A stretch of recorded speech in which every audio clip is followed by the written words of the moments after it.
کتاب ولایت فقی ولایت فقاہت و عدالت آپ کی خدمت میں آیت اللہ جوادی عاملی حافظہ اللہ تعالیٰ کی اس کتاب سے مطالب پیش کیے جا رہے تھے۔ ہم فصل دوم میں تھے جس میں ہماری بحث گزشتہ درس میں اہداف حکومت اسلامی کے متعلق تھی۔ ہمارے معاشروں میں جو ایک بہت بڑا مسئلہ شعوری طور پہ پایا جاتا ہے وہ اسلامی حکومت کا مقایسہ جب دیگر حکومتوں سے کیا جاتا ہے تو اس میں اس پہلو کو مد نظر نہیں رکھا جاتا کہ دونوں کے مقاصد جدا جدا ہیں، یکساں یا ایک مقصد دونوں کا نہیں ہے۔ مثال کے طور پہ جمہوری جب نظام آتا ہے تو اس کا مقصد فقط و فقط لوگوں کی خواہشات کو لوگوں کے اوپر ان کی مرضی کے مطابق منطبق کرنا، یعنی لوگوں کی مرضی کے مطابق قوانین بنانا، لوگوں کی مرضی کے مطابق وسائل کو فراہم کرنا اور امور کو فراہم کرنا ہے۔ اب جمہوری ریاستوں میں جسے ہم ڈیموکریسی غربی سے تعبیر کریں، کیونکہ اسلامی جمہوریہ ایران جو موجودہ دور میں کہا جاتا ہے تو ایک شبہ عمومی طور پہ ایجاد ہوتا ہے کہ ادھر بھی اسلامی جمہوری سے مراد وہی غربی ڈیموکریسی ہے، جبکہ امام خمینی رحمۃ اللہ علیہ، رہبر معظم شہید مطہری، تمام بزرگان نے شدت سے یہ تاکید کی ہے کہ اس سے مراد غربی ڈیموکریسی نہیں ہے۔ بہرحال بحث مباحثے ہوتے ہیں تو وہ یہی ثابت کرتے ہیں کہ اچھا کوئی اور معنی لا کے دکھاؤ، اور جب ان کے اقوال سے وہ معنی لا کے دکھائیں تو کہتے ہیں نہیں ایسا نہیں، آپ ایران میں ابھی جا کے دیکھ لیں۔ تو کوئی بھی چیز نظریاتی مرحلے پہ جب ملاحظہ کی جاتی ہے تو اس کو سب سے پہلے علمی اور نظریاتی حوالے سے دیکھا جاتا ہے، وہ کتنی مقدار میں قابل عمل ہوئی ہے وہ پھر اگلا مرحلہ ہے۔ ہم ایک فرض کرتے ہیں کہ ایران کے اندر جس ڈیموکریسی کو انہوں نے ملاحظہ کیا اور ایک اصطلاح کے طور پہ ایجاد کیا، اگرچہ ادھر کے دیگر مفکرین اس بات پہ راضی نہیں تھے کہ اسلامی جمہوریہ کے ساتھ کلمہ جمہوریہ کا اضافہ کیا جائے، کیونکہ اس سے ایک اشتباہ پیدا ہوتا تھا، لیکن یہاں پہ ہنگامہ بہت بڑی مقدار میں تھا۔ یعنی یہاں پہ جو اکثریتی ووٹوں کے ذریعے سے صدر آیا ہوا تھا، مثلا جیسے بنی صدر ہے اور اس سے پہلے جس طریقے سے بازرگان تھا، یہ افراد چونکہ اکثریتی ووٹوں کے ساتھ آئے تھے، صدر بنے تھے اور حکومتی پارٹیاں رکھتے تھے، بڑی ایک جمعیت ایران کے اندر ان کے ہمراہ تھی، تو انہوں نے براہ راست امام خمینی سے ٹکر لی۔ یہ کہتے تھے کہ اسلامی بھی ہٹا دیا جائے، صرف جمہوریہ ایران، جیسے پوری دنیا میں پاکستان، افغانستان اور ایران کے علاوہ سب کے ممالک کا نام جمہوریہ ہے، اگر کہیں پہ اکثر کے ساتھ تو جمہوریہ بھی نہیں لگتا۔ بازرگان وغیرہ کا یہ کہنا تھا، یا بنی صدر یا اس طرح کی جو سیاسی پارٹیاں تھیں، وہ یہ کہتی تھیں کہ اسلامی جمہوریہ بھی نہیں ہونا چاہیے۔ یہ مستند جو ہے یہ ادھر کے کئی چینل پہ بھی چل چکی ہے، آپ افق چینل پہ دیکھیں تو آپ کو سامنے یہ سارے کے سارے جھگڑوں پر مشتمل وہ دستاویزات کے ساتھ، ویڈیوز کے ساتھ وہ سارے کے سارے واقعات آ جائیں گے۔ اسی طریقے سے اگر ملاحظہ کریں آپ اس موقف کو، آج کے دور میں ہمارے ہاں ڈیموکریسی کے نام سے جو موقف پیش کیا جاتا ہے وہ وہی موقف ہے جو بازرگان امام خمینی کے مقابلے میں یا روحانیت اور علماء کے مقابلے میں پیش کیا کرتا تھا، بنی صدر پیش کیا کرتا تھا۔ لہٰذا یہ مسئلہ اتنے بڑے پیمانے پہ اٹھا کہ ایران کے اندر ایک انتشار ہونے کا خدشہ لاحق ہو گیا۔ یہاں پہ جتنے بھی پھر موجود تھے، شورا میں موجود یا پارلیمنٹ میں علماء موجود تھے، سب نے امام خمینی رحمۃ اللہ علیہ کی طرف اپنی تجویز بھیجی کہ ہمیں مجبوری کے عالم میں ان کی بات قبول کر لینی چاہیے۔ پھر وہ امام خمینی کا انتظار کیا انہوں نے جواب کا، تو امام خمینی رحمۃ اللہ علیہ نے فرمایا کہ اسلام کے بغیر ہماری نظر میں ایران کی کوئی حیثیت نہیں ہے، اگر اسلام نہیں ہے تو ہمیں اس قسم کے کسی بھی حکومت اور نظام اور ایران کی ضرورت نہیں ہے، اس لیے اگر کوئی نظام چلے گا تو اسلامی نظام چلے گا۔ لہٰذا انہوں نے پھر یہ بات بیان کی کہ اگر وہ اور اس بازرگان اور اس سے وابستہ جتنے بھی لوگ ہیں وہ اگر اکثریت بھی ہوں تو تب بھی ان کی بات ہم قبول نہیں کریں گے۔ لہٰذا امام خمینی رحمۃ اللہ علیہ نے کہا کہ میری نظر میں اسلامی جمہوریہ پھر چلنا چاہیے۔ یعنی ادھر جمہوریت سے مراد وہی اسلامی نظام ہے، یعنی اسلامی نظام کو اگر جمہور قبول کرے تو یہ میری نظر میں اہمیت رکھتا ہے۔ اس لیے اسلامی جمہوریہ سے کیا مراد ہے؟ اسلام مافوق ہے، اسلام بالاتر ہے، اسلام پہلے ہے۔ اب اس اسلام کو جمہور یعنی عوام کی اکثریت نے قبول کیا تو ہم لاگو کریں گے، اگر عوام کی اکثریت نے قبول نہیں کیا تو ٹھیک ہے، لاگو نہیں کریں گے۔ اس کے اوپر بازرگان جو ہے انہوں نے بڑا ہنگامہ کیا، یہاں تک کہ امام خمینی نے اس کو برطرف کر دیا، اور یہی پہلی چیز ہے جو غربی ڈیموکریسی کے برخلاف ہے۔ کوئی بھی فوراً حاکم دوسرے حاکم کو جو اکثریتی ووٹوں کے ساتھ آیا ہو اسے کیسے برطرف کر سکتا ہے؟ لہذا اس اسلامی ایران کے اس عنوان کو لاگو کرنے کے لیے بازرگان کی حکومت کو توڑ دیا گیا۔ یہ جو توڑنا ہے آپ بتائیں یہ ڈیموکریسی ہے کیا؟ یہ تو ڈیموکریسی نہیں ہے۔ اسی طرح کے دیگر ہیں، ابھی آپ دیکھیں گے بڑے بڑے عہدوں کے اوپر فائز وہ پارٹی سسٹم کے مطابق نہیں ہوتے۔ پاکستان یا ڈیموکریسی سسٹم تو یہ ہے کہ پارلیمنٹ میں جس کی اکثریت ہوگی اس کے نمائندے اوپر آئیں گے، لیکن یہاں پہ ایسا نہیں ہے۔ یہاں پہ رہبر جس کو معین کریں گے وہ اس کے اوپر آئے گا، بے شک پوری پارلیمنٹ کے خلاف ہو، جیسے روحانی کے دور میں ایسا ہی تھا۔ مثلا تشخیص مصلحت کے عنوان سے ادارہ ہے، 6 رکنی ٹیم ہے کہ جو پارلیمنٹ میں بل پاس ہوتا ہے وہ جب تک اس کو امضا نہ کر دیں، یعنی اس کے اوپر دستخط نہ کر دیں، وہ قابل عمل نہیں ہوتا۔ اب یہ جو 6 رکنی ٹیم ہے، یہ روحانی کی اکثریت اگر پارلیمنٹ میں بیٹھے ہوں تو تب بھی وہ 6 رکنی ٹیم میں اپنے فرد کو نہیں لا سکتا۔ اسی طرح سے خبرگان میں بلا وجہ کوئی اپنے بندوں کو نہیں لا سکتا۔ اس سے ہمیں یہ پتہ لگ گیا کہ یہاں پہ جب جمہوری کہا جاتا ہے اور غربی جب جمہوریت کہا جاتا ہے، دونوں میں زمین آسمان کا فرق ہے۔ اور میں نے پہلے بھی عرض کیا کہ یہ اتنا بڑا پہلے امریکہ کے پاس بہانہ تھا کہ وہ اس بہانے سے حملہ کرنا چاہتا تھا ایران کے اوپر، اس کے پاس کوئی اور بہانہ تھا ہی نہیں۔ جب عراق کے اوپر اس نے قبضہ کیا، عراق پہ قبضہ کرنے افغانستان پہ قبضہ کیا، افغانستان پہ قبضے کے بعد یہ اس کے پاس بہانہ تھا کہ میں اس بہانے سے ایران کے اوپر حملہ کروں۔ اب آپ یہ دیکھیں یہاں پہ تعجب کی بات ہے کہ بعض اوقات وہ شیعہ جان بوجھ کے مغالطے کا شکار ہونا چاہتے ہیں، کہتے ہیں نا جان بوجھ کے میں نے شبہ کا شکار ہونا ہی ہونا ہے، کیونکہ سیاست واقعاً ایک اعتقادی حیثیت رکھتی ہے، صرف فقہی چیز نہیں ہے۔ آپ کو آج بھی وہی جس طرح 1400 سال پہلے ایک معاشرے کے اندر سیاسی حکمرانوں سے وابستگی، حمایت اور مخالفت کے دوش پر مکتب مختلف ہوتے دکھائی دیتے ہیں، آج بھی آپ کو اسی شیعہ قوم یا سنی لے لیں، شیعوں کے اندر ہی اسی سیاسی مخالفت اور موافقت کی بنیاد پہ جدا گروہ ہوتے دکھائی دیتے ہیں۔ باپ بیٹا مخالف ہو رہے ہیں، بھائی بھائی مخالف ہو رہے ہیں، استاد شاگرد مخالف ہو رہے ہیں، مخالف ہوتے دکھائی دیتے ہیں۔ اس لیے اس بات کو ذہن نشین کرنا چاہیے کہ یہ نہ سمجھیں کہ موافقت اور مخالفت وہ ہمیں آزادی ہے جس مرضی کی کریں۔ جب بھی دل کے اندر، قلب کے اندر ایک فاسد حکمران کی حمایت اور محبت کسی بھی بہانے سے ہوگی، وہ نفس کے اوپر اثر انداز ہوگی، وہ مجبور کرے گی کہ ایمانی ضابطوں کو توڑیں، وہ مجبور کرے گی کہ ایمانی معیارات کی توجیہ آپ پیش کریں، وہ طرح طرح کے بہانے آپ کے پاس لے کے آئے گی، اور آج ہم یہ بات دیکھتے بھی اپنے معاشروں میں۔ بہرحال اب جب مقایسہ کرنا ہے اسلامی نظام اور دیگر نظاموں کے درمیان تو پہلا فرق اہداف کی صورت میں آتا ہے۔ اسلامی نظام پہلی صورت میں آ کے غربت اور فقر اور اس طرح کے عناوین کے ذریعے سے اپنے آپ کو متعارف نہیں کراتی، یعنی اسلامی حکومت کا اولین ہدف، اہداف اس کے متعدد ہیں، ہوتے ہیں نا، مثلا میرے 10 ہدف ہیں، 10 اہداف میں پہلا اور دوسرا ہدف کیا ہے؟ وہ غربت دور کرنا نہیں ہے، وہ امن برپا کرنا نہیں ہے۔ پہلا ہدف میرا کیا ہے؟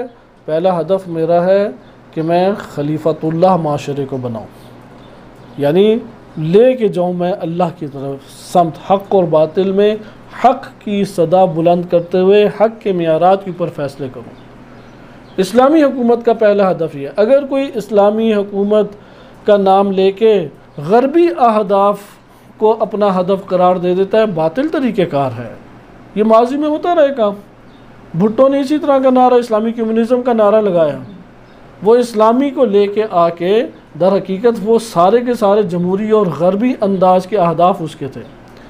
نیازی صاحب نے بھی اسی طرح کا نعرہ لگایا، انصاف کا نام لے کے اس کے جتنے بھی اپنے ذاتی اہداف تھے وہ اہداف، مثلا اقتصاد کو صحیح کرنا، اچھا مجرموں کو پکڑنا، جو مجرم ہیں ان کو تخت دار کے اوپر لٹکانا، اور اس طرح کے اہداف اقتدار کی حقیقت میں راہ ہموار اپنی ہوتی ہے، کیونکہ ان کا ہدف بنیادی یہ ہے۔ بالفرض اگر کسی کا ہدف اسلامی نظام کو لانا ہو، وہ اپنی پہلی اگر ریاست، مثلا میں نے اگر ایک ریاست کے اوپر اسلامی ریاست، اسلامی نظام یا ریاست مدینہ کے مطابق اس کو عملی نمونہ سمجھتے ہوئے ایک میں نے حکومت اور ریاست کو لے کے آنا ہے، یعنی آئیڈیل ریاست بنانی ہے، تو آیا میں اپنے نفس کے اوپر عمل کروں گا یا نہیں؟ پہلے اسلامی نظام کو اپنے اوپر طاری کروں گا یا نہیں؟ آپ ابھی پاکستان میں نعرہ لگانے والے ضیاء الحق سے لے کے خان صاحب تک دیکھ لیں، ان کے اپنے بدن کے اوپر اسلامی نظام قائم نہیں ہے، وہ ریاست میں کیسے اسے طاری کریں گے؟ دین اسلام نے اسی لیے سب سے پہلے آ کے عدالت کی بات کی، دیکھو عادل ہے یا نہیں، اگر عادل نہیں ہے تو وہ قابل اعتماد نہیں ہے، جتنی بھی آپ خصوصیات لے آئیں، مثلا آپ صحابی ہونا لے آئیں، جنگوں میں شریک ہونا اس کا لے آئیں، اس کے علم و فضل کی آپ باتیں کرنا شروع کر دیں، یہی تو ایک سبب ہے کہ ابھی تو ائمہ علیہ السلام کی ملاقات نہیں ہوئی، اگر خدا نہ خواستہ کوئی ایک ملاقات ہوئی ہوتی تو کتنی ہی توجیہات ہوتی، کتنی ہی توجیہات کے انبار آپ کے سامنے ہوتے ہیں۔ اس سے ہمیں یہ بات معلوم ہوتی ہے کہ پس معیار اسلامی حکومت اور اسلامی نظام ایک ہدف رکھتا ہے، وہ ہدف اللہ تعالیٰ کی ذات ہے۔ جس جگہ پر بھی اللہ کی مخالفت نظر آتی ہے وہاں پہ اسلامی نظام مقابلے میں آ جاتا ہے۔ مگر مثلا اگر میرے ملک سے یا میری ریاست سے فقر دور ہوتا ہے شیطان کی اطاعت کر کے اور اللہ کی نافرمانی کر کے، تو دین اسلامی نظام کا تقاضا یہ ہے کہ اس طرح کی ثروت مندی اور غنا اور امارت قبول نہیں ہے۔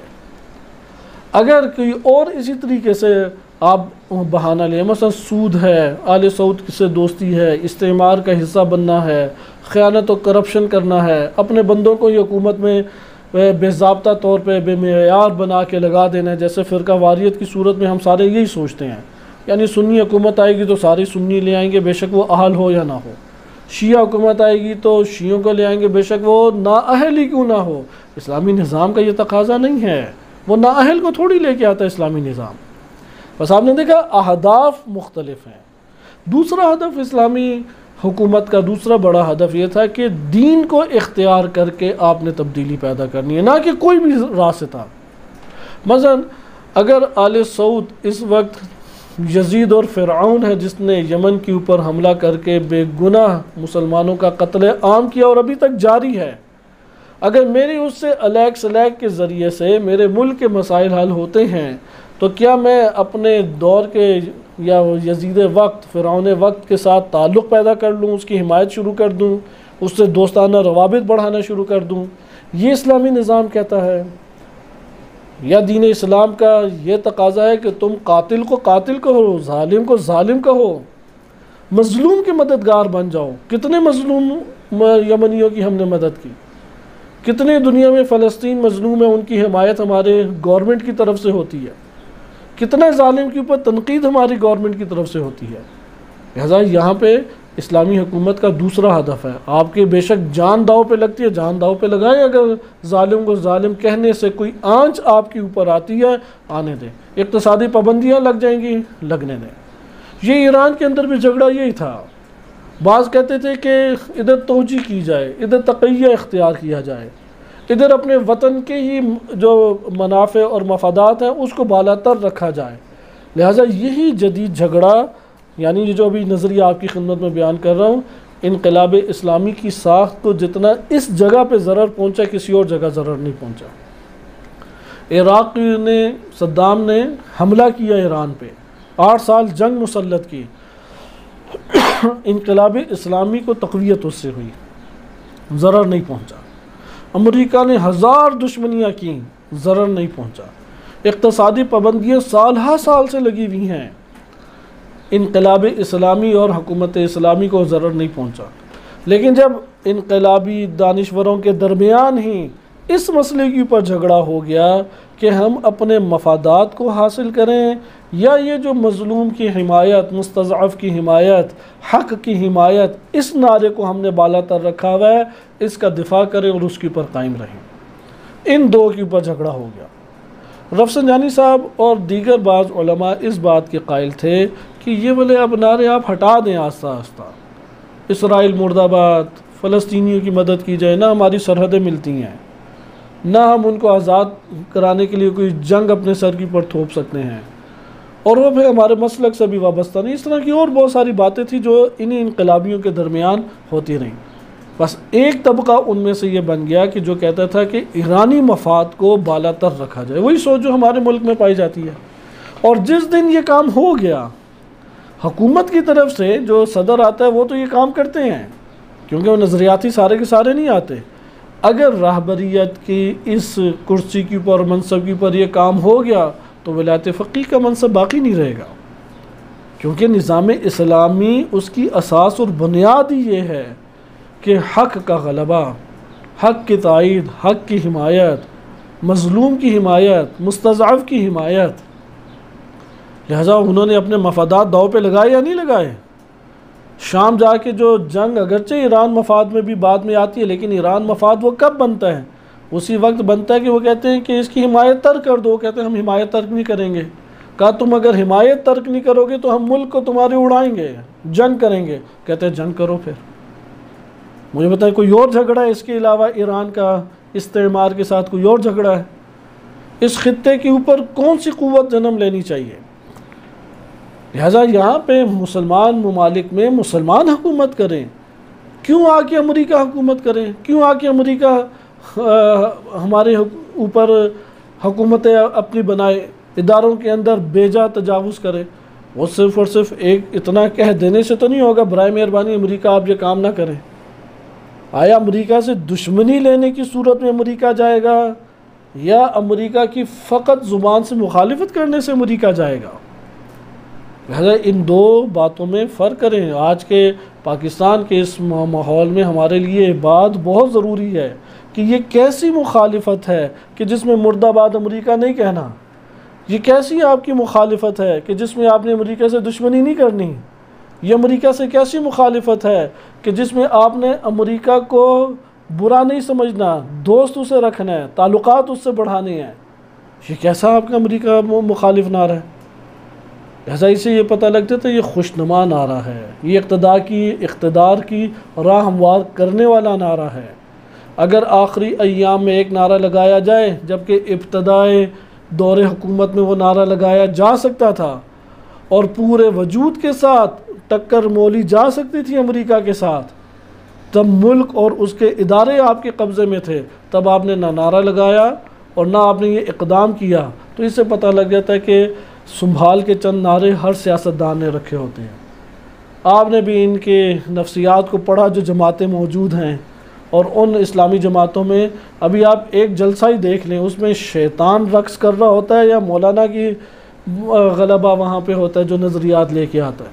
خان صاحب کا ایک جلسہ دیکھ لیں، ڈانس، رقص و سرور، گانے، بینڈ باجے، میوزک، بے حجابی، بے حیائی، اس کا مرکب وہ مجمع ہوتا ہے۔ اس میں عالم دبکا ہوا ایک کونے پہ اس کی حمایت کرنے والا بیٹھا ہوتا ہے۔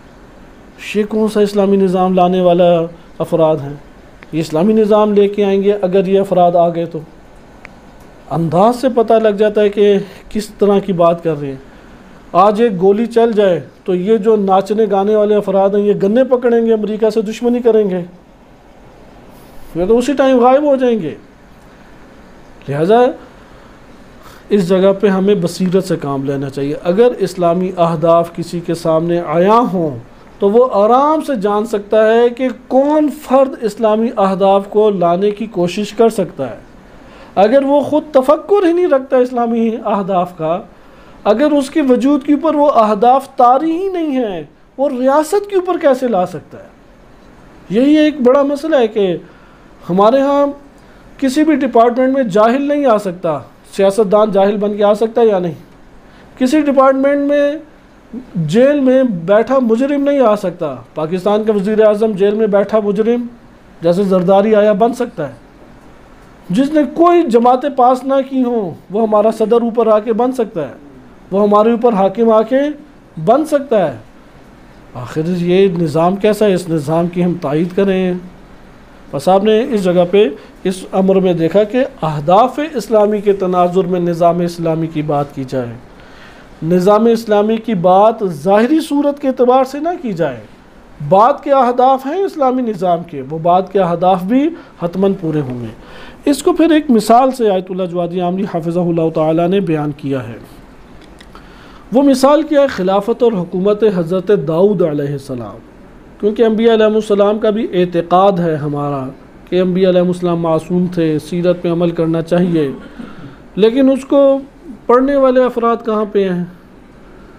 اس کو دقت سے لینے والے افراد کا، مثلا حضرت داؤد علیہ السلام کے بارے میں جو آیات ابھی میں آپ کی خدمت میں پڑھوں گا، اگر اس سے ثابت ہو جائے کہ اسی شرائط سے ملتا جلتا، کیونکہ یہ تو معصوم ہستی ہیں، کوئی اور تو ہمارے پاس معصوم کا تو ہم یہاں پہ تبادل فوراً نہیں لا سکتے، لیکن عدالت کے ذریعے سے ہم اس کا جاگزین پیدا کر سکتے ہیں، نہیں کہ نہ کہ اس کی کوئی مثل ہم پیدا کر دیں۔ معصوم ہستی معصوم ہے، لیکن داؤد علیہ السلام کی جو شرائط قرآن نے خلافت کے لیے بیان کی اور حکومت میں حاکم ہونے کے لیے بیان کی، اگر کسی میں اس طرح کی شرائط اور خصوصیات کی جھلک ہمیں نظر آئے، ہم اس کے بارے میں کہہ سکتے ہیں کہ یہ اسلامی حاکم بن سکتا ہے، کیونکہ مسلمان بستے ہیں ایک ریاست میں۔ جب اس ریاست میں مسلمان نہ بستے ہوں، وہاں پہ آپ کوئی بھی تقاضا کر سکتے ہیں، کیونکہ جمہور جب تک اسلامی نظام کو قبول نہ کرے، اسلامی نظام اس جمہور کے اوپر آ کے لاگو نہیں ہوگا۔ دین اسلام جبری حکومت کا قائل نہیں ہے، بالخصوص مکتب تشیع جبری حکومت کا قائل نہیں ہے۔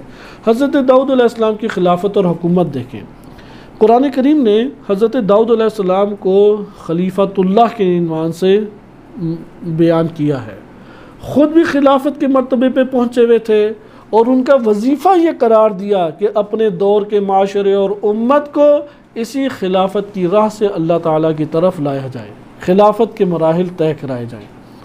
لہٰذا حضرت داؤد علیہ السلام کے بارے میں سورہ بقرہ آیت نمبر 251 آتی ہے۔ آپ دیکھیں خلافت کے لیے کیا کیا چیزیں چاہیے۔ پہلا تعارف مجاہد کے عنوان سے کرائے، مجاہد۔ وَقَتَلَ دَاوُودُ جالوتا، داؤد نے کیا کیا؟ قتل کر دیا جالوت کو، یعنی مجاہد ہونا چاہیے خلیفۃ اللہ جو بنے، پہلا جہاد۔ نمبر 2، وَآتَيْنَا دَاوُودَ زَبُورًا، زبور کو اللہ نے کتاب دی، یعنی تعلیم الہی سے ہمکنار تھی وہ شخصیت۔ اگر کسی کے وجود میں تعلیم ہے ہی نہیں، وہ کیسے تعلیم الہی کو معاشرے کے اوپر لاگو کرے گا؟ یہ والی بات آج کے دور میں سمجھ نہیں آتی، بالخصوص آج کے دور میں شیعہ ہی مشوش ہو گئے ہیں کہ یہ مسئلہ تو تھوڑا ٹیڑھا ہے، پھر تو کوئی بھی نہیں ہمیں دکھائی دے گا۔ اگر ہم تعلیم الہی سے ہمکنار بندہ لانا چاہیں تو اب 4 بندے سکتے ہیں، تو 4 بندے آ سکتے ہیں، تو میں کس کی تائید کروں؟ آپ کہیں کسی کی تائید نہ کریں، وہ کہیں گے اچھا پھر ہم خاموش ہو جائیں، کہتے ہیں نہیں، اس کا یہ مطلب تھوڑی خاموش ہو جائیں۔ آپ اپنے طور پہ معاشرے کے اندر ترویج حق کریں، حق بات کو نشر کریں، اپنی ذمہ داری انجام دیں، رفائی کام اس کے ساتھ ساتھ کریں، آپ کے ہاتھ کھلیں، آپ کر سکتے ہیں۔ اچھا کہ نہیں یہ بات تو ہمیں غیر معقول لگتی ہے، آگے سے پھر جواب یہ ملتا ہے کہ اب 4 بندے ہیں تو 4 میں سے ہمیں تو ایک کی تائید کرنے پڑے گی، یہ تو ہمارا حق ہے۔ ان کو پھر امامت کے دور کی مثال دیں، امام صادق علیہ السلام نے بنو امیہ یا بنو عباس میں سے کسی ایک کا ساتھ دیا، تب تو آپشن ہی 2 تھے، 2 میں سے ایک لے لو آپ، تو کہتے ہیں نہیں امامت کو کیوں ملاتے ہیں اس کے ساتھ؟ پھر ہمارا امام سے تعلق کیا ہے اگر امامت کے ساتھ نہ ملائیں؟ یعنی میرا گھر امام سے کوئی تعلق نہیں رکھتا، میری سیاست امام سے کوئی تعلق نہیں رکھتی، میری دنیاوی امور امام سے کوئی تعلق نہیں رکھتے، تو میرا تعلق کیا پھر امام سے؟ بتائیں وہ کیا تعلق؟ کہتے ہیں امام سے تعلق کیا ہے بس توسل کر کے اپنی دنیا حاصل کریں، جنت کو بس حاصل کریں، صرف یہ امام سے تعلق ہے ہمارا۔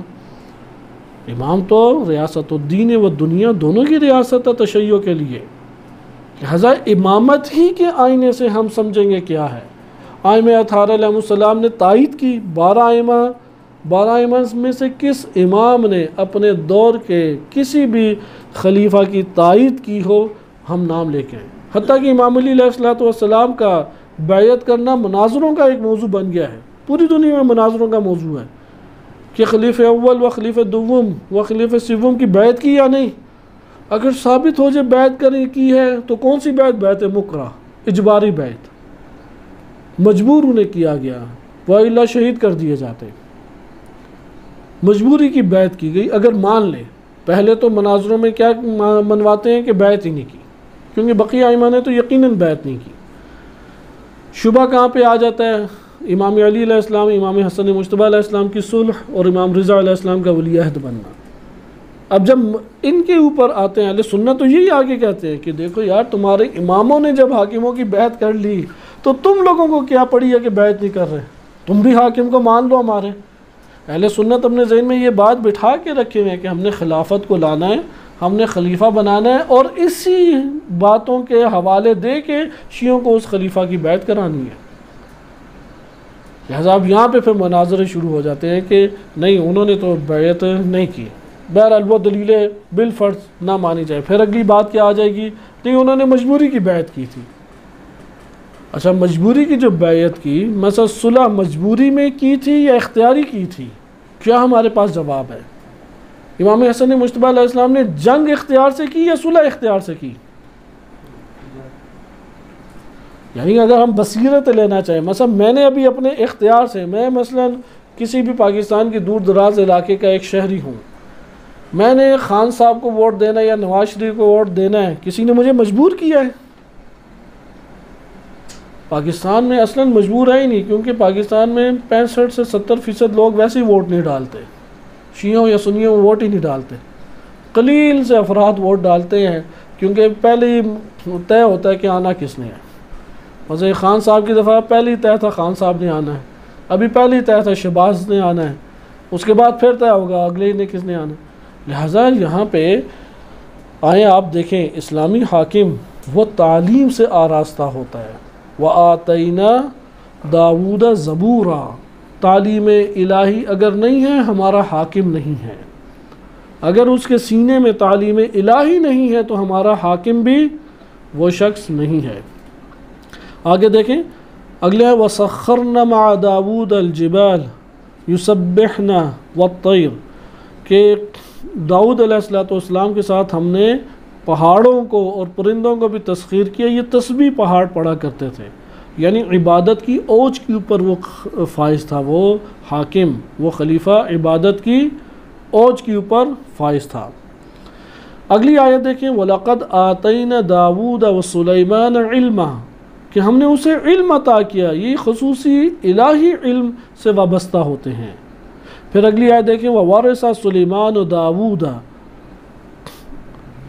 وہ سلیمان نے وراثت پائی داؤد علیہ السلام سے. وقال یا ایھا الناس علمنا منطق الطیر، سلیمان نے کہا اے لوگو ہمیں پرندوں کی زبان جو ہے اس کی تعلیم دی گئی ہے. یعنی ان کی قدرت جو ہے وہ وسیع ہوتی ہے اسلامی حاکم کی. پھر آگے وَاذْكُرْنَا عَبْدَنَا دَاوُودَ ذَا الْأَيْدِ إِنَّهُ أَوَّابٌ، اواب یعنی بہت اللہ کی طرف رجوع کرنے والا. معنوی عبادت کی بلندیوں کے اوپر وہ اسلامی حاکم ہوتا ہے.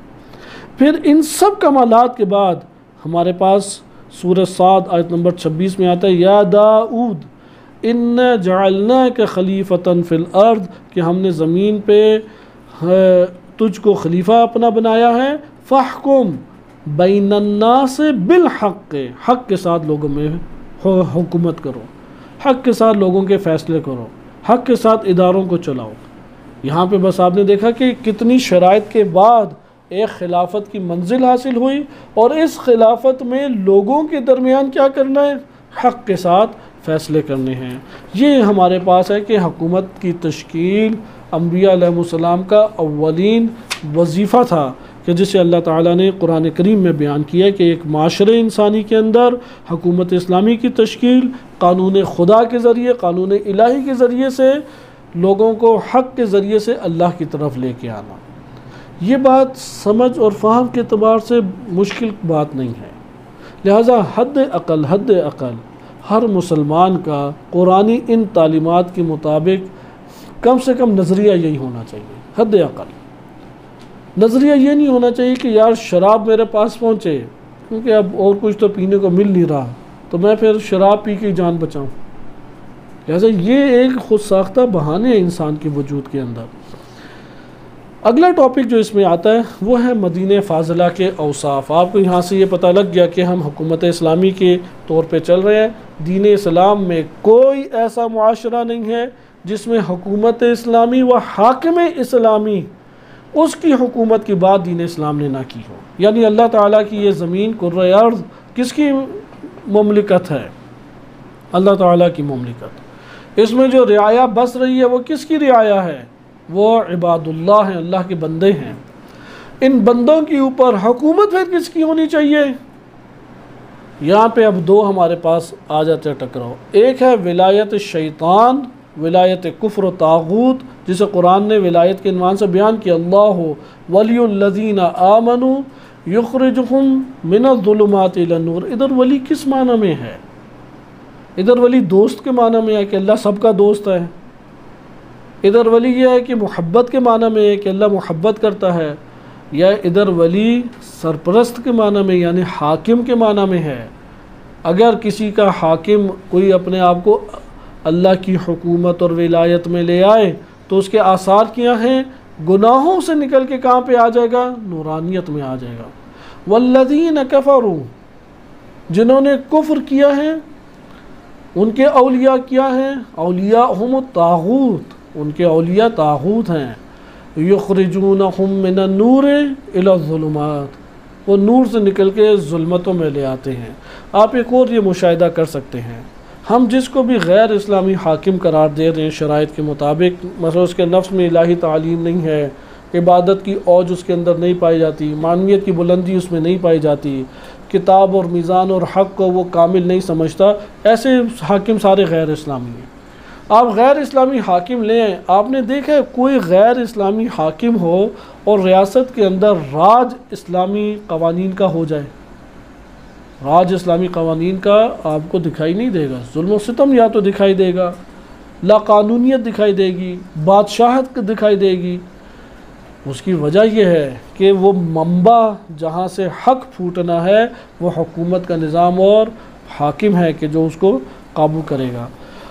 مدینہ فاضلہ کے عنوان سے آپ آئیں، یہ کلمہ جب آپ اسلامی نظریات پڑھتے ہیں تو بہت زیادہ آپ کو سننے کو ملتا ہے۔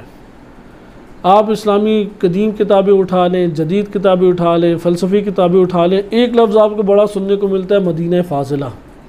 بالکل اسی طرح آپ غربی اگر سیاست اٹھائیں آپ کو بڑا تذکرہ ڈیموکریسی کے نام سے ملے گا، ایک آپ کو تذکرہ مثلا سوشلزم کمیونزم کے نام سے ملے گا، سرمایہ دارانہ نظام کے عنوان سے ملے گا، مثال کے طور پہ دولت گرائی کے نام سے ملے گا، بہت سارے ہیں عناوین جو آپ کو ملتے ہیں۔ مدینہ فاضلہ اس وقت سیاست کی دنیا میں سب سے قدیم ترین لفظ ہے۔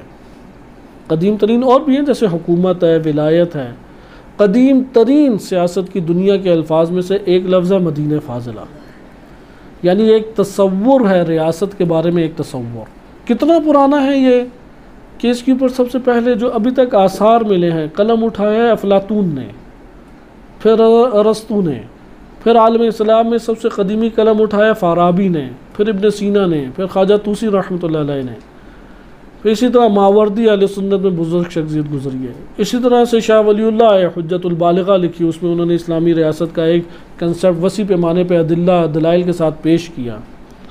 یہ چلتا رہا۔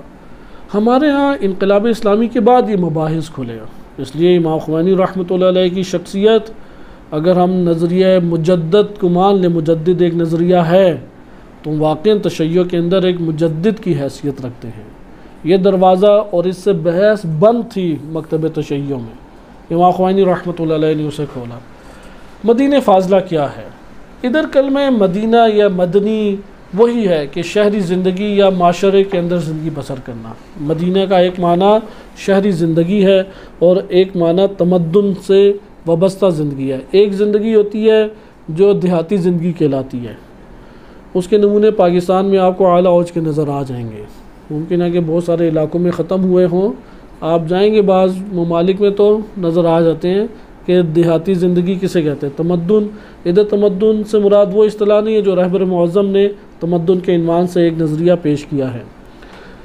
تمدن جو ہے ادھر مقابلے میں ہے بدون تمدن، یعنی بعض ایسے ہمارے پاس آبادیاں تھیں کہ جن میں گلیاں پکی تھیں، نالیاں بنی ہوئی تھیں، اور اندر گھر جو ہیں ایک خاص انداز میں بنے ہوئے تھے، آلات لوہے سے انہوں نے آمادہ اور تیار کیے ہوئے تھے۔ جیسے کہا جاتا ہے پاکستان میں مونجو دوڑو کی جو آبادی ہے، قدیم آثار ہیں ہمارے، پتہ نہیں 5000 سال پرانے یا اس طرح سے ہیں، اس میں بھی تمدن یافتہ وہ ایک ریاست۔ اسی طرح سے شام میں دیکھیں تدبور کی ریاست، وہ حضرت موسیٰ علیہ السلام سے بھی قدیمی ریاست ہے۔ ادھر آپ وہ دیکھیں کہ بڑے پلر بڑے بڑے بنے ہوئے ہیں، بڑے بڑے پتھر بنے ہوئے ہیں، اسٹیڈیم ادھر بنا ہوا ہے۔ اسٹیڈیم آیا ہی یونان سے ہے، اسٹیڈیم آج کی ایجاد نہیں ہے، ہزاروں سال پرانا انسان کی ایجاد ہے۔ اور کامیڈی بھی اسی طرح سے ہے، ٹریجڈی اور کامیڈی در حقیقت پرانے دور میں، یعنی نبی صلی اللہ علیہ وسلم سے آپ یہ کہہ سکتے ہیں کہ 3000 سال پہلے یہ تمدن یافتہ ریاستوں میں ہوتا تھا کہ لوگوں کو خوش کرنے کے لیے اسٹیڈیم ٹائپ بناتے تھے، اسٹیج سجایا جاتا تھا، وہاں پہ وہ ایسی حرکتیں کرتا تھا جس سے لوگ ہنسیں اور خوش ہوں۔ بعض اوقات انسان اپنے اندر کو خالی کرنا چاہتا ہے، وہ خالی کرنے کے لیے پھر رلاتا ہے لوگوں کو، اس لیے اسی سٹیج پہ پھر بعض پروگرام ہوتے تھے ٹریجڈی کے عنوان سے، تو اس میں پھر اس طرح کے فلمایا جاتا تھا اور اس کا نام ڈرامہ رکھا۔ یہ سارے کلمات یونانی ہیں، یونان سے یہ کلمات منتقل ہوئے۔ تو اس طرح کی ریاستوں کو کہتے ہیں تمدن یافتہ ریاستیں۔ اس کے مقابلے میں وہ معاشرے ہوتے ہیں، بے شک ممکن ہے چھوٹے گاؤں ہوں لیکن متمدن ہیں یا تہذیب یافتہ ہیں۔ اس کے مقابلے میں وہ علاقے ہوتے ہیں کہ جہاں پہ نالی اولاً ہے ہی نہیں، کھلے آسمان تلے ہی ان کے باتھ روم سسٹم ہوتا ہے، یا ایک ہلکا سا پردہ لگایا ہوا ہے کہ ہوا کے سامنے ہاتھ جوڑے ہوتے ہیں، نہ چلیں مہربانی فرما کے ورنہ بندہ یہاں ہو جائے گا۔ یہ غیر متمدن ریاستیں ہوتی ہیں کہ کوئی ان کے نہ گھروں کے انداز پتہ ہیں، نہ گلیاں ان کی پکی ہیں، نہ آب نکاسی کا نظام ان کے ہاں موجود ہے، نہ پہننے اوڑھنے کے اعتبار سے کوئی تہذیب رکھتے ہیں، یہ غیر متمدن ہیں۔ مدینہ فاضلہ میں مدینہ سے مراد متمدن ہونا ہے، تمدن ہے، یعنی اس نوع کی ترقی یافتہ آبادی کا ہونا ہے کہ جس کے اندر آداب اور جس کے اندر اس طرح کے ترقی یافتہ طور طریقے موجود ہوں۔ یہ تو لغتاً بحث تھی۔ ہم آ جاتے ہیں اصطلاحی طور پہ، کیونکہ مدینہ فاضلہ کا یہ اس کا مطلب ہے کہ قدیم زمانے سے انسان ایک آئیڈیل ریاست کا خواب دیکھ رہا ہے، آئیڈیل ریاست کا۔ آغاز میں تو آدم علیہ السلام کے آغاز میں افراد ہی بہت کم تھے، قبیلہ تھا، تو آدم علیہ السلام پہ جو اللہ نے وحی نازل کی ہوئی تھی وہ تعلیمات کافی ہوتی تھی ان کے امور کو سنبھالنے کے لیے یا جھگڑے ختم کرنے کے لیے۔ آبادی بڑھتی چلی گئی۔ بعض کہتے ہیں حضرت نوح علیہ السلام پہلی شخصیت ہے، کیونکہ یہ تو شیعہ سنی اور اہل کتاب سب متفق ہیں، پہلی صاحب شریعت جو شخصیت ہے وہ حضرت نوح علیہ السلام ہے۔ شریعت کا آغاز وہاں سے ہوا، البتہ اس سے پہلے صحف کا آغاز ہو گیا، کتب کا آغاز ہو گیا۔ ایسا نہیں ہے کہ اس سے پہلے کوئی نبی، جیسے ادریس علیہ السلام ان سے پہلے کے نبی ہیں، ان کے اوپر کوئی کتاب ہی نہیں ہے، نہیں، کتاب کا آغاز ہو گیا، لیکن نوح علیہ السلام سے باقاعدہ شریعت کا آغاز ہوا۔ تو اس سے پہلے بھی چھوٹی چھوٹی پھر ریاستیں، آبادیاں بڑی، ریاستیں بننا شروع ہو گئی۔ اب جب یہ ریاستیں بنی ہیں تو یہاں پہ ظلم و ستم بہت بڑھنا شروع ہو گیا، کیونکہ ایک کی ضرورت دوسرے کے پاس موجود ہے اور دوسرے کی ضرورت پہلے کے پاس موجود ہے، تو ایک دوسرے پہ تجاوز کرنے لگ گئے، مار دھاڑ کا سلسلہ شروع ہوا، فسادات پھیلتے چلے گئے۔ اس جگہ قانون نافذ کرنے کی بات آئی، قانون نافذ کیا جاتا ہے طاقت کے ذریعے، حکومت کے ذریعے۔ اس جگہ بات آئی کہ لوگوں کی ضرورت زندگی ان کے گھروں تک پہنچائی جائے۔ لوگوں کی ضرورت زندگی ایک دو تو ویلفیئر کے کام کر کے نہیں پہنچا سکتے۔ مثلا ہم تو پاکستان کے اندر پل نہیں بنا سکتے، کوئی بھی امیر بندہ پل نہیں بنا سکتا، پل پہ لگتے ہی کروڑوں ہیں۔ اب کتنے پل، کتنی روڈیں، کتنے پارک، کتنی گیس اور پانی کی پائپ لائنز، کچھ بھی نہیں، ایک امیر سے امیر بندہ بھی نہیں ریاست کو سنبھال سکتا، حکومت ہی سنبھال سکتی ہے۔ لہٰذا پوری حکومت کے پھر پیسے ایک جگہ جمع ہوتے بیت المال، لیکن جو اس کے اوپر خود امین ہوتا وہی خائن نکلتا، اور بادشاہت کا ایک سلسلہ پھیلنا شروع ہوا۔ یہاں پہ بشر نے، مظلوم جو افراد تھے، انہوں نے خواب دیکھنے شروع کیے کہ کیسے پھر ایک عظیم اور آئیڈیل ریاست ہو سکتی ہے۔ یقیناً ایک آئیڈیل ریاست کے حوالے سے اچھا کنسیپٹ تو اہل علم ہی دے سکتا ہے، جس نے کبھی سوچا ہی نہیں ہے یعنی جس کو یہی نہیں پتا کہ میرے گلی محلے میں ایک نالی ہونی چاہیے، وہ تو ریاست کا بھی نہیں سوچ سکتا۔ آپ جائیں نا پاکستان، ادھر آپ بعض علاقوں میں جائیں، آپ کہیں گے یار ادھر نالی ہونی چاہیے، وہ سوچ میں دو چار ہو جائیں گے ہونی بھی چاہیے یا نہیں، ہم نے تو آج تک پہلے سوچا ہی نہیں۔ ان سے کہ سارا کوڑا ادھر کیوں جمع ہوتا ہے؟ تو کہیں گے یہ نہیں پتہ کیوں کوڑا جمع ہوتا ہے۔ یہاں پہ پانی کیوں جمع ہو جاتا ہے؟ کہیں گے یہ اس کا ہمیں علم ہی نہیں ہے کیوں جمع ہو جاتا ہے۔ لہذا کون ادھر دے سکتا ہے بہترین کنسیپٹ؟ جو اہل علم، جو سوچتا ہے کہ یار یہاں پہ کوڑے کو پیچھے لے جایا جائے۔ یہ جو مکھی مچھر اللہ کی اضافی مخلوقات ہمارے سروں پہ آئی ہوئی ہیں، وہاں پہ تو ماشاءاللہ جلد ہی ایسی ہوتی ہے کہ عادی ہو جاتی ہے، مکھی پھرے تو اثر ہی نہیں ہے، اور مچھر کاٹ جائے تو مچھر شرمندہ ہو کے چلا جاتا ہے کہ کہیں اور سے خون پیے۔ تو اب یہ والی صورتحال جہاں پہ ہو، وہ تو ایک ریاست کا کنسیپٹ نہیں دے سکتا۔ ریاست کا کنسیپٹ دینے کے لیے ضروری ہے کہ اہل علم ہو، غور و فکر کیا ہو۔ غور و فکر یہ نہ ہو کہ ایک فاسد حاکم کو کیسے میں نے معصوم حاکم پیش کرنا ہے، جس طرح سے آج کے ہمارے ہاں شیعہ بحثیں یہی سیاست پہ چل رہی ہیں، سوشل میڈیا کی بحثیں چلیں۔ ایک فاسد حاکم ہے، پتہ ہے کہ فاسد ہے، اعتقاد کے اعتبار سے فساد پتہ ہے، اخلاقی اعتبار سے فساد پتہ ہے، گناہ کے اعتبار سے اس کا فساد پتہ ہے، لیکن وہ شیعہ اس کے باوجود کہ سارے اس کے فساد کو جانتا ہے، معصوم بنا کے پیش کرنا چاہتا ہے۔ اور دلیل کہاں سے لے کے آ رہا ہے؟ کوئی قرآنی آیت نہیں، کوئی آیت روایت نہیں، وہ آس پاس کی اسی طرح کے جو دیگر اداروں میں حاکم بیٹھے ہوئے ہیں، انہی کو دلیل کے طور پہ لے کے آ رہا ہے۔ مثلا ابھی تو چیف آف آرمی سٹاف نے ان کے بارے میں یہ کہہ دیا، اب تو بالکل ہی ٹھیک ہوگا۔ ابھی تو شیخ رشید جیسے 10 حاکموں نے اس کی گواہی دے دی، اس کی اپنی کیا حیثیت ہے، وہ چاہے عدالتوں کے اوپر آ جائے، کوئی تعلیم کے شعبے کا وزیر بن جائے، کیونکہ پاکستان کے تعلیم کے شعبے کا وزیر اگر عادات نکالے جائیں تو شاید یہ اہل علم آیا ہو، ہے تعلیم کے شعبے کا وزیر، لیکن اس کے پاس خود تعلیم ہے یا نہیں؟ کہتے نہیں، سیاستدان کے لیے جائز ہے۔ ابھی شیعہ سنی یہ سمجھ چکے ہیں پاکستان کے، نہیں یہ والی چیزیں سیاستدان کے بارے میں آپ سوال نہ کریں، بقیہ کے بارے میں یہ معیارات ہیں۔ لہذا یہاں پہ اہل علم یہ بھی نہیں مراد کہ اس نے ٹائی پہنی ہو، کوٹ پہنا ہو، ڈگری پی ایچ ڈی کی لی ہو، بے شک امریکہ سے وہ ڈاکٹر بن کے آیا ہو، لیکن فاسد حاکموں کو معصوم حاکم بنا کے پیش کر رہا ہو۔ یہ اہل علم مراد نہیں ہے۔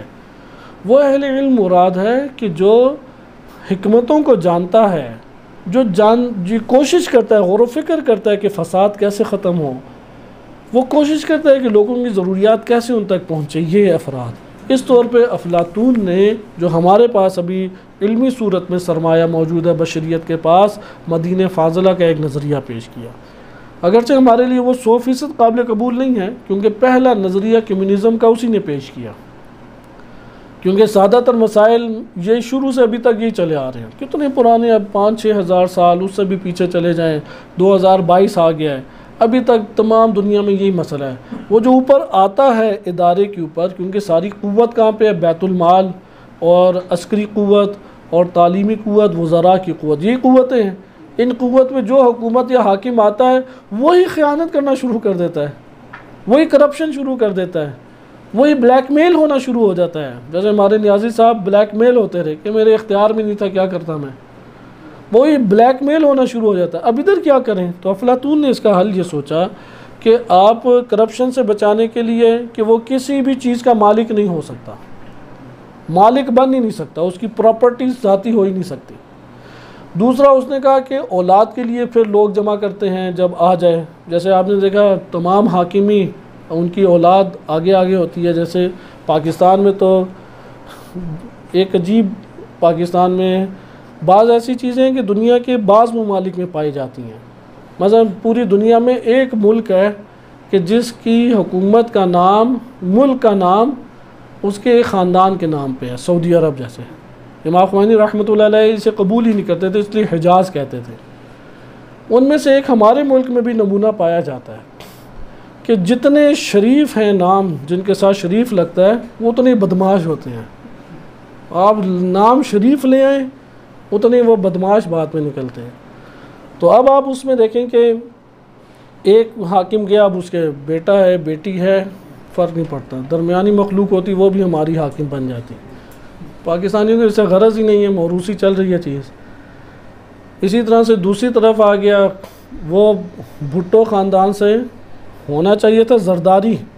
جیسے ہم زیاد بن نبی کے بارے میں ماضی میں پڑھتے ہیں، نسبتیں ہوتی ہیں نا، تو نسبت باپ سے آتی ہے، تو باپ سے نسبت آئے تو لوگوں نے تو لفٹ ہی نہیں کرانی، تو اس نے ماں سے نسبت حاصل کر لی، بلاول بھٹو.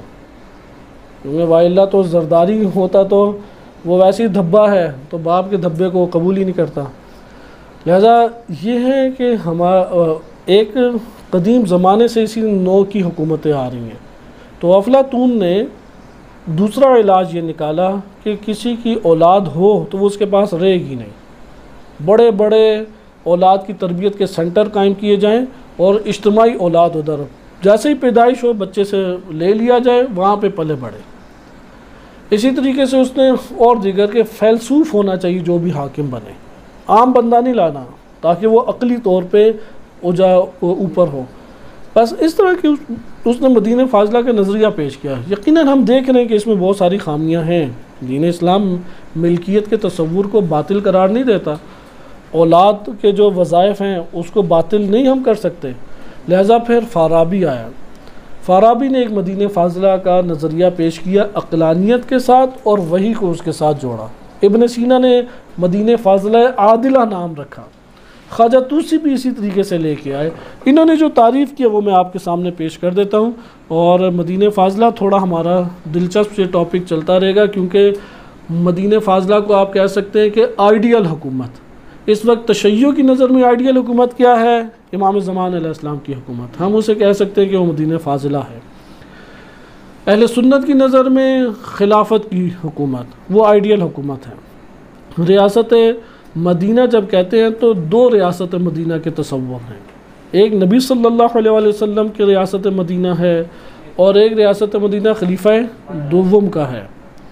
خلیفہ دوم نے جو مدینہ ریاست مدینہ، بالخصوص خلیفہ دوم مراد ہوتے ہیں، کیونکہ خلیفہ اول حضرت ابوبکر کو تھوڑا سا وقت ملا تھے، 2 سے 2.5 سال، وہ بھی جنگوں میں گزر گئے. تو دوسرا مرحلہ آتا ہے حضرت عمر کا. حضرت عثمان کا تو انتشار کا دور ہے، امام علی علیہ السلام کا پھر جنگوں کا دور ہے. تو اس لیے پھر مدینہ ریاست مدینہ جب کہا جاتا ہے تو کون مراد ہوتے ہیں؟ حضرت عمر. اب نیازی صاحب کا مراد کیا ہے ریاست مدینہ سے؟ شیعہ سے پوچھیں وہ کہیں گے نبی صلی اللہ علیہ وسلم. اہل سنت سے پوچھیں حضرت عمر کہیں گے.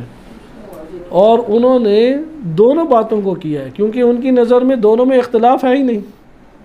آپ خان صاحب سے ملاقات کریں، پوچھ لیں کہ آپ کی نظر میں دونوں میں فرق ہے، کہہ دیں فرق ہے تو پھر سنی نہیں چھوڑیں گے. کہہ دیں فرق نہیں ہے تو انہیں پتہ شیعہ کو کچھ نہیں ہوگا، وہ پھر بھی مان لے گا کہ اگر ٹھیک ہے کوئی مسئلہ نہیں ہے. لہٰذا وہ کہہ دیں گے کہ فرق نہیں ہے.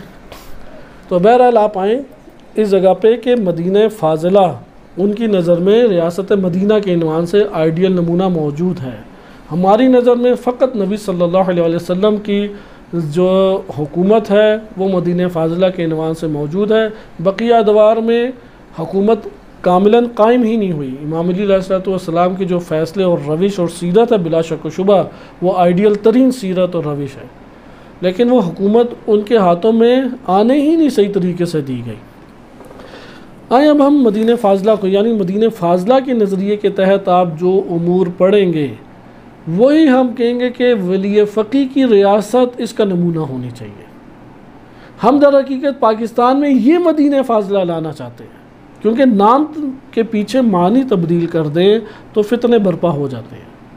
ابھی مثال کے طور پہ ہمارے ہاں پاکستان کے اندر ممکن ہے کہ ہماری گورنمنٹ اس طرح سے سمجھتی ہو، دفاعی ادارے اس طرح سے سمجھتے ہوں کہ جب ہم ولی فقی حکومت ولایت فقی کی بات کرتے ہیں تو اس سے مراد ہے ایران کی پاکستان پہ حاکمیت، جبکہ ایسی بات نہیں ہے.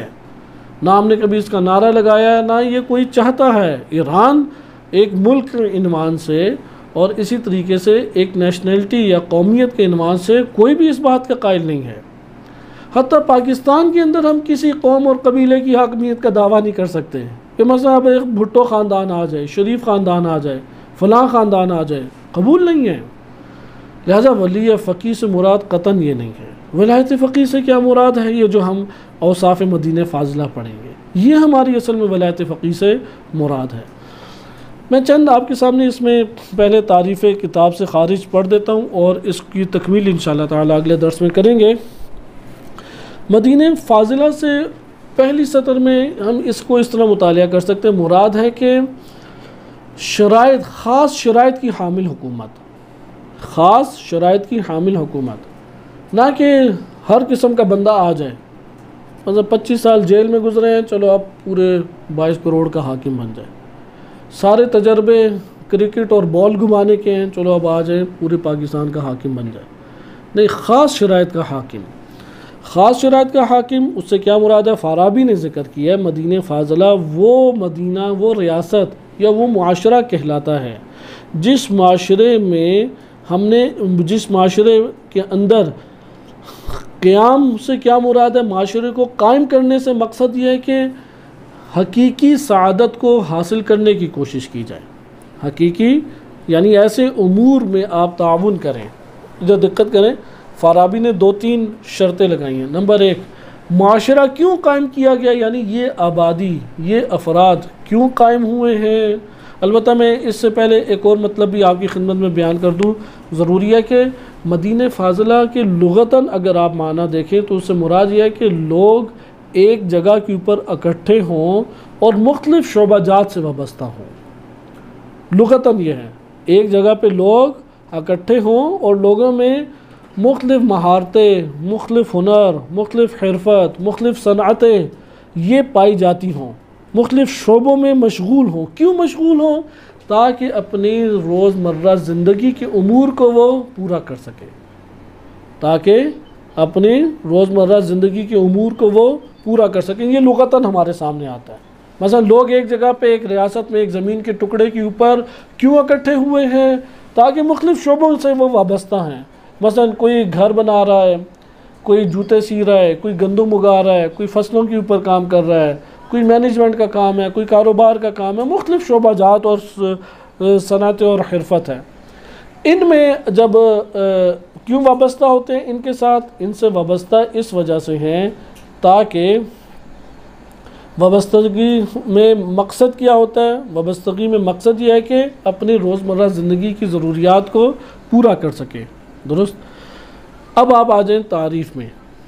فارابی یہ کہتے ہیں کہ اس وجہ سے آپ ایک ریاست کے اندر، ایک ملک کے اندر، ایک علاقے کے اندر اس لیے آپ معاشرے کو جنم دیں تاکہ حقیقی سعادت کو حاصل کرنے کے امور کو حاصل کرنے کے لیے تعاون کیا جا سکے، یعنی حقیقی سعادت کو حاصل کرنے کے لیے امور وجود دیے جائیں، مختلف امور، مختلف اعمال، مختلف افعال، آپ کہتے ہیں مختلف سکیمیں کہہ لیں، مختلف قسم کی سکیمیں جو ہیں وہ ریاست کے اندر رائج کی جائیں، مختلف طور طریقے ریاست کے اندر رائج کیے جائیں۔ کیوں یہ سارے طور طریقے رائج کیے جا رہے ہیں؟ تاکہ یہ امور انسان کو حقیقی سعادت سے وابستہ کر سکیں اور ان امور میں وہ معاشرے والے ایک دوسرے کی مدد کریں۔ صحیح، معاشرے والے کیا ہیں؟ ایک دوسرے کی مدد کریں۔ اس فارابی کی سمجھ لیں بات تو پھر بقیہ آسان ہو جائیں گے۔ یعنی معاشرے میں لوگ جمع کیوں ہوئے ہیں؟ معاشرے میں اس وجہ سے لوگ جمع ہوئے ہیں تاکہ حقیقی سعادت کو حاصل کر سکیں۔ یہ حقیقی سعادت کب حاصل ہوگی؟ کہ جب ان لوگوں کے درمیان بعض امور کو جنم دیا جائے اور اس امور کو جنم دینے میں لوگ ایک دوسرے کی مدد کریں۔ یہ ہمارے پاس کیا آ جائے گی؟ فارابی کی مدینہ فاضلہ۔ اس لیے اب میں ایک ترتیب سے آپ کے سامنے بیان کر دیتا ہوں۔ مدینہ فاضلہ وہ مدینہ کہلاتا ہے کہ جس معاشرے کے قیام سے حقیقی معنی میں مقصود ایسے امور میں تعاون کرنا ہے جو انسان کی سعادت کے حصول کا باعث بنے۔ میں دوبارہ یہ سطر پڑھ دیتا ہوں آپ کی خدمت میں کہ جس معاشرے کے قیام سے حقیقی معنی میں مقصود ایسے امور میں تعاون کرنا ہے جو انسان کی سعادت کے حصول کا باعث بنے۔ یہ فارابی کا نظر ہے۔ خواجہ طوسی نے اس میں یہ اضافہ کیا ہے کہ لوگ کوشش کرتے رہیں. انہوں نے تعاون کا کہا ہے، ادھر اضافہ ہے لوگ مسلسل کوشش کرتے رہیں کہ حقیقی سعادت حاصل ہو جائے. ملا صدر رحمۃ اللہ علیہ آئے تو انہوں نے کہا کہ وہ ریاست یا شہر یا ریاست جس میں آپ نہایت حقیقی اور خیر حقیقی کے حصول کے لیے باہمی تعاون کی کوششیں جاری رکھیں. بات ایک ہی ہے، تینوں نے تقریباً بات ایک ہی کی ہے. حقیقی ایک نے سعادت کہا، ایک نے حقیقی سعادت کہا، اور ملا صدرہ نے آگے اسے جامع کر لیا کہ وہ چیزیں جو انسان کی خلقت اور انسان کے اعتبار سے واقعاً سعادت ہیں. مثلا انسان کے لیے شہوانی بن جانا سعادت مند نہیں ہے، انسان کے لیے عیاش بن جانا سعادت مند نہیں ہے، انسان کے اندر قومیت اور وطنیت کے منحرف نظریات کا پل بڑھ جانا سعادت مند نہیں ہے. یہ والی چیزیں اس کے درمیان نظر نہ آئیں. حقیقی سعادت کی تشخیص دیں گے تو مدینہ فاضلہ. اب آئیں آپ آیت اللہ جوادی عاملی حفظہ اللہ تعالیٰ نے اس کو قرآن کے تناظر میں پیش کیا. یہ تو ہم نے عقلی تناظر میں بات کی، وہ قرآن اور روایات اہل بیت علیہ السلام سے لے کے چل رہے ہیں. تو ذکر کرتے ہیں مدینہ فاضلہ ایسے بعض خصوصی شرائط اور اوصاف رکھنے والا ایک ریاست ہے، ایک ایسا ملک یا ایک ایسی ریاست جس میں شرائط اور اوصاف خصوصی قسم کے پائے جاتے ہیں کہ وہ اوصاف دو چیزوں سے تعلق رکھیں گے. یعنی مدینہ فاضلہ کیا ہوتا ہے جس میں اگر آپ تمام اوصاف کو جم کر کے نچوڑ لیں تو ہم کیا کہہ سکتے ہیں؟ دو چیزیں رشد پائیں. مدینہ فاضلہ دو چیزوں کو ریاست کے اندر نشوونما دینے لگ جائیں، ترقی دینے لگ جائیں. وہ دو چیزیں کیا ہیں؟ ایک علمی رشد ہے اور ایک عملی رشد ہے. اب ہم جتنے بھی اوصاف پڑھیں گے وہ ان دو سے باہر نہیں ہیں. یا ریاست کے اندر معاشرے کے لوگوں کے، معاشرے میں بسنے والے لوگ، ان کے علمی ارتقاء اور ترقی کا باعث بن رہے ہیں وہ اوصاف یا وہ جو چیزیں، یا ان کی عملی زندگی سے وابستہ ہیں. عملی زندگی یعنی ان کی ظاہری مادی زندگی سے وابستہ ہیں، یا ان کی ظاہری اور مادی عملی اعمال سے وابستہ ہیں. اب انہوں نے پہلا امر ان میں سے اب ہم آئیں اور دیکھتے ہیں وہ شرائط میں سے انہوں نے چند شرائط بیان کی ہیں کہ جو ایک ریاست کے اندر ہوں یا ایک حکومت اس کو فروغ دے تو تب ریاست مدینہ فاضلہ بنتے ہیں. یعنی مدینہ فاضلہ آیا حکومت کی صفت ہے یا ریاست کی صفت ہے؟ مدینہ فاضلہ در حقیقت ہمارے پاس ایک ریاست کی صفت بنے گی، کیونکہ جب اسلامی حکومت، اب آپ جو شرائط پڑھیں گے آپ کہیں گے یہ شرائط پوری ہو ہی ایک سسٹم سے سکتی ہے، اور وہ سسٹم ہے اسلامی حکمرانی، اسلامی حکومت، نظام اسلامی. اس کے بغیر یہ شرائط پوری ہو ہی نہیں سکتی. یعنی مدینہ فاضلہ آئیڈیل ریاست. اس ٹائم ہمارے معاشرے میں آئیڈیل ریاست کس کو شمار کیا جاتا ہے؟ عملی طور پہ لوگ پوری دنیا میں، چین جاپان میں ہوں، انڈیا پاکستان میں ہوں، ایران افغانستان میں ہوں، سارے لوگ کہاں بھاگتے ہیں؟ کس کو آئیڈیل سمجھتے ہیں؟ غرب، امریکہ، یورپ، اس کو آئیڈیل سمجھتے ہیں، کیونکہ وہ انہوں نے حیوانی اعتبار سے جو آئیڈیل صورت بنتی تھی اسے اختیار کیا. کیونکہ آپ نے فقط اپنی ایک حیوانی حص کو پورا کرنا ہے، کھانا پینا ہے، جنسی ضرورت ہے، کھیل کود کی ضرورت ہے. تو جس کی نظر میں صرف اور صرف یہی سعادت ہے تو یہ سعادت تو ادھر موجود ہے، وہ ادھر بھاگ دوڑ کر کے پھر حاصل کرنا چاہتا ہے. ادھر آئیں، جب آپ مدینہ فاضلہ کہتے ہیں تو یہ سعادت نہیں، اسے وہ سعادت شمار نہیں کرتے. لہٰذا اب ریاست کی صفت ہے. یہاں سے آپ کو یہ پتہ لگ گیا کہ مدینہ، اوصاف مدینہ فاضلہ یہ کس کے لیے، کس کی ہے یہ صفت، کس کو بیان کریں؟ ایک آئیڈیل ریاست کو، ایک آئیڈیل ملک کو. یہ آئیڈیل ریاست اور ملک اس وقت تک نہیں بن سکتا جب تک اسلامی نظام یا اور اسلامی حکومت نہ ہو. آئیں اب ہم وہ پڑھتے ہیں کہ آپ کی نظر میں آئیڈیل ریاست کب ہوگی، یعنی کون سی اوصاف، کون سی خصوصیات اس ریاست کے اندر آ جائیں تو آئیڈیل ریاست ہے. مثلا بعض اوقات آپ کو دکھائی دے گا اس وقت پاکستان میں ایک بڑا طبقہ شیعہ سنی یہ سمجھتا ہے کہ اگر پاکستان میں فقر دور ہو جائے، اگر پاکستان میں کاملاً امنیت آ جائے، اگر پاکستان کے اندر جابز مل جائیں، ضرورت زندگی پوری ہو، بہترین سوسائٹی بن جائے، یہ 4-5 چیزیں، سوسائٹی اچھی بن جائے، روڈیں صاف ہیں، گھر کشادہ یا بنے ہوئے ہیں، چھت مل جائے، گزارا لائق ساری چیزیں مہیا ہو جائیں، غربت ختم ہو جائے، تعلیم فری ہو جائے، علاج فری ہو جائے، اسے آئیڈیل ریاست کہیں گے یا نہیں؟ یہ اوصاف اسے کہتے ہیں، اوصاف۔ مثلا میں دوبارہ بیان کر دوں، اوصاف ایک آئیڈیل ریاست، پاکستان آئیڈیل ریاست کب بنے گا؟ کہتے ہیں تعلیم فری ہو جائے۔ پاکستان آئیڈیل ریاست کب بنے گا؟ دوسری صفت ہے علاج فری ہو جائے۔ پاکستان آئیڈیل ریاست کب بنے گا؟ جب امنیت آ جائے، عدالتی یعنی قوانین جو ہیں وہ قابل عمل ہو جائیں۔ امنیت سے مراد تب یہ امنیت حقیقی معنی میں آتی ہے کہ ہر ادارہ اپنی ذمہ داری پوری کر رہا ہے۔ پاکستان آئیڈیل ریاست کب بنے گا؟ وہ کہتے ہیں کہ اگر تعلیم یافتہ ہو جائے، اقتصاد اچھا ہو جائے، چھٹا غربت ختم ہو جائے۔ بس یہ 6 اوصاف مدینہ فاضلہ کہلائیں گے اگر ہم اس بات کے قائل ہو جائیں۔ آئیں اسلام کی نقطہ نظر سے دیکھیں، اللہ تعالیٰ نے جو قرآن میں آیات اتاری ہیں، احادیث مبارک ہیں، اس کے تناظر میں اسلام کی نظر میں آئیڈیل ریاست کیا ہے۔ پہلا ہے رشد فرہنگی، اس کو انشاءاللہ تعالیٰ اب ہم اگلے ہفتے دیکھیں گے۔ رشد فرہنگی سے مراد ہے کہ 2 امور انجام پا جائیں، 2 امر۔ نمبر 1، ریاست یا معاشرے میں بسنے والے افراد جہالت سے نکل جائیں۔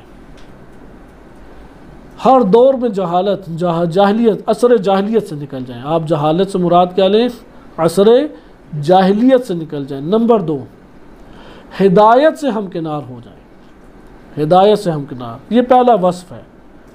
اگر یہ وصف ایک ریاست میں وجود میں آ جائے، آئیڈیل ریاست بنے گی۔ لہذا جاہلیت سے اگر کوئی ریاست نہیں نکلتی، ہدایت سے ہمکنار نہیں ہوتی، تو یہ دین اسلام کی نظر میں انتہائی بدترین ریاست ہے۔ جتنے انسانی حقوق پورے کر رہی ہو، بدترین ریاست ہے۔ اس وقت ہمارے پاس جو سیاسی انتشار کا باعث ہے، سب سے بڑا جھگڑا یہ ہے۔ ہم جس سے بحث کر رہے ہیں وہ چاہتا ہے کہ میرے یہ والی 5-6 اوصاف چاہتا ہے، اور ہم اپنی بحث میں اس کا انکار نہیں کر رہے کہ یہ نہیں ہونے چاہیے، ہم کہتے ہیں ہونے چاہیے، لیکن ہم کہہ رہے ہیں کہ یار تم ان سب سے پہلے اس کو بالاتر رکھو۔ وہ اسے بالاتر نہیں رکھنا چاہ رہا۔ ہم کہتے ہیں کہ تم جاہلیت کے دور سے نکالنے کو بالاتر قرار دو، تم ہدایت یافتہ ہونے کو اور گمراہ ہونے سے کو خطرناک قرار دو، ہدایت یافتہ ہونے کو معیار قرار دو۔ وہ اس کو سب سے پہلے نہیں لے کے آتا۔ وَإِلَّا مدینہ فاضلہ میں یہ امور ہیں اپنی جگہ، لیکن متاخر ہیں، بعد میں اگر فہرست بنائی جائے۔ سب سے پہلے یہ والے مسائل ہیں۔ اس کے اوپر ہمارے پاس قرآن کی آیت ہے، اور اس کو انشاءاللہ تعالی آیت کے ضمن میں اگلے درس میں ملاحظہ کریں گے۔ صلی اللہ علی سیدنا محمد و آلہ الطاہرین۔